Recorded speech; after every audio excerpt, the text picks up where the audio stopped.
ৰাইজসকল, মই মোৰ ভণ্টিৰ ঘৰ পালোহি। তাৰপিছত ভণ্টিহঁতৰ অকণমানিজনীৰ লগত মই কথা বতৰা পাতি আছোঁ। আপোনালোকৰ ভালনে ৰাইজসকল? এয়া ভণ্টিহঁতৰ অকণমানিজনীয়ে মোক ধুনীয়া কবিতা মাতি দিব। প্ৰথমে কৈ লোৱা, তোমাৰ নামটো কি বেটা? হয় নি?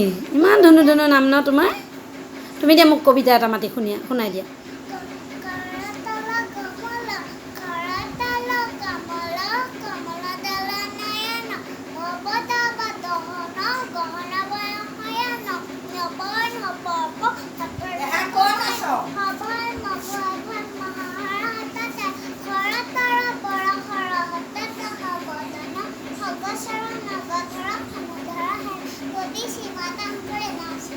Thank you. আমাৰ মাজনী এনেকৈ আগবাঢ়ি গৈ থাকিবা। আগলৈ ধুনু ধুনু কবিতা মাতিব লাগিব। স্কুলত গাইছিলা, বহুত ধুনীয়া হৈছিলে ন তোমাৰ? মজা। আকৌ তুমি গাই দিবা দেই মোক ৰাতিপুৱালৈ কিবা এটা। ঠিক আছে, বাই বাই।